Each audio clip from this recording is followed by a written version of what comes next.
Assalamualaikum warahmatullahi wabarakatuh. Nama saya Aulia Novianti, NIM 1808204079. Saya adalah pemateri pertama dari kelompok 10. Kami membuat video ini untuk memenuhi ujian akhir semester mata kuliah Manajemen Investasi dan Pasar Modal Syariah. Nah, langsung saja materi yang pertama yaitu analisis kinerja keuangan perusahaan. Ada beberapa metode yang dapat digunakan untuk melakukan analisa laporan keuangan, seperti analisa horizontal, vertikal, serta menggunakan beberapa rasio. Nah, yang pertama itu adalah analisis horizontal. Analisis horizontal juga biasa disebut dengan trend analisis. Adalah metode analisis yang dilakukan dengan membandingkan suatu pos atau akun pada laporan keuangan di dalam satu periode terhadap pos yang sama di periode sebelumnya. Periode yang menjadi patokan adalah tahunan atau kuartalan. Yang kedua yaitu analisis vertikal. Nah, analisis vertikal itu biasanya disebut dengan common size analysis. Adalah metode analisis dengan membandingkan dua pos atau akun dalam periode yang sama. Pos atau akun, total aset, dan pendapatan penjualan biasanya menjadi faktor pembagi dalam metode ini. Nah, yang ketiga yaitu analisis rasio. Analisis rasio keuangan atau foundation ratio adalah itu alat analisis yang digunakan oleh perusahaan untuk menilai kinerja keuangan berdasarkan data perbandingan masing-masing pos yang terdapat di laporan keuangan seperti laporan neraca, rugi atau laba, dan arus kas dalam periode tertentu. Selanjutnya akan dijelaskan oleh rekan saya. Baik, di sini saya akan menjelaskan tentang rasio kinerja. Rasio kinerja adalah mengukur kinerja perseroan pada suatu periode tertentu terhadap periode sebelumnya. Rasio ini tidak akan banyak berguna apabila tidak dibandingkan terhadap perseroan lain yang ada di dalam satu sektor industri.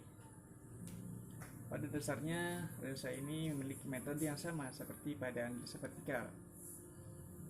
Rasio kinerja ini terdiri dari 11 cara. Yang pertama adalah earning per share dibagi sama dengan net income dibagi outstanding share. Lalu yang kedua, price to earning sama dengan share price dibagi EPS. Ketiga, value per share sama dengan total common equity dibagi outstanding shares. Lalu selanjutnya, price to book value sama dengan share price dibagi BVPS. Lalu return on asset sama dengan net income dibagi total asset. Selanjutnya, cash return on asset sama dengan cash flow from operation dibagi ROA. Lalu dividend payout ratio sama dengan total dividend dibagi net income. Selanjutnya dividend yield sama dengan dividend per share dibagi share price. Selanjutnya gross profit margin sama dengan gross profit dibagi revenue. Lalu net profit margin sama dengan net income dibagi revenue. Yang terakhir, return on equity sama dengan net income dibagi total shareholders equity. Ya, itu tadi penjelasan tentang rasio kinerja. Sekian dari saya. Terima kasih. Halo, assalamualaikum warahmatullahi wabarakatuh.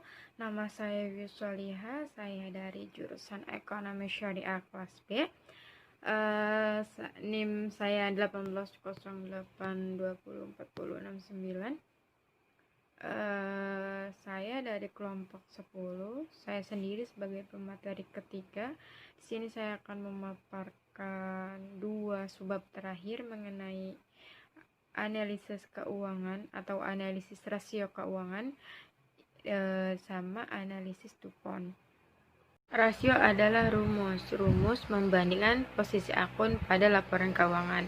Yang kita dapat lihat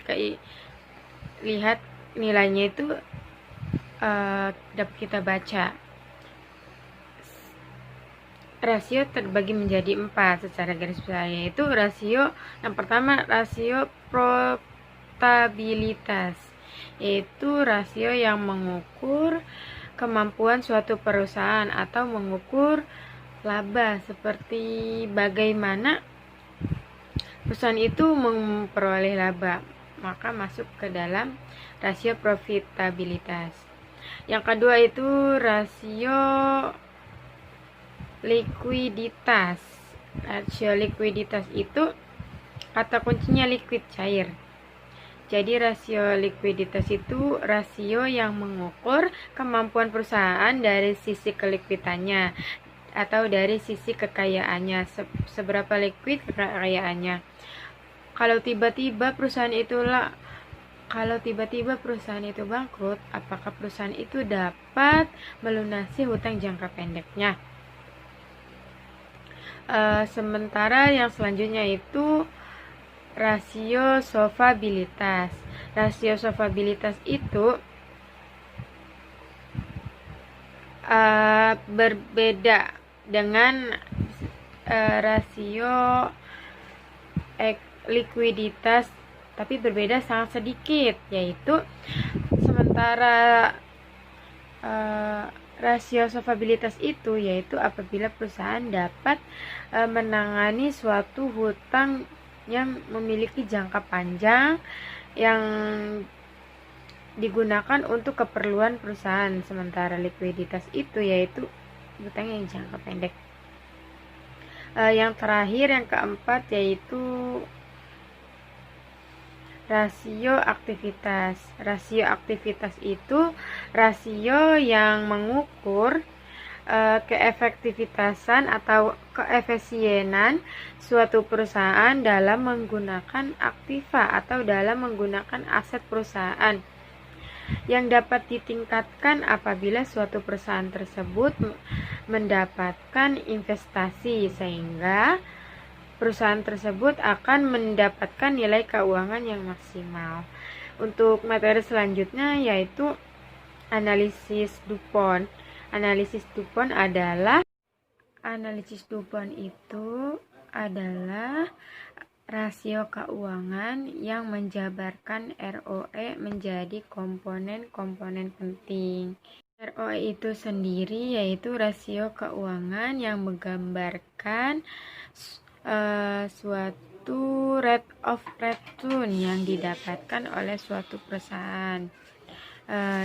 Dengan memecah perhitungan ROE, kita dapat mengetahui bagaimana suatu bisnis mendapatkan suatu keuntungan.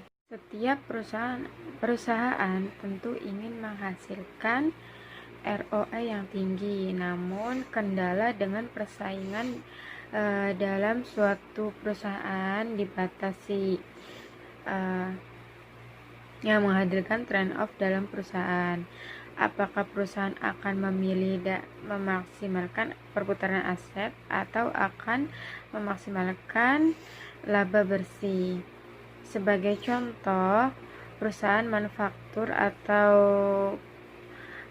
perusahaan cepat saji memiliki tingkat perputaran yang tinggi, aset yang tinggi, karena perusahaan membutuhkan banyak bahan untuk diproduksi. Permasalahannya adalah seiring tingginya tingkat produksi menuntut perusahaan untuk mengeluarkan biaya-biaya besar yang akan menggabungkan margin laba bersih. Maka perusahaan yang memiliki tingkat produksi yang tinggi harus memaksimalkan tingkat perputaran asetnya untuk menghasilkan ROA yang tinggi. Itu adalah contoh dari salah satu ROE atau analisis DuPont dalam suatu perusahaan. Kurang lebihnya kami mohon maaf. Itu adalah penyampaian materi dari kelompok 10. Semoga teman-teman dapat memahami dan menerima kekurangan dan kelebihan dari kelompok kami. Sekian dari saya. Wassalamualaikum warahmatullahi wabarakatuh. Terima kasih.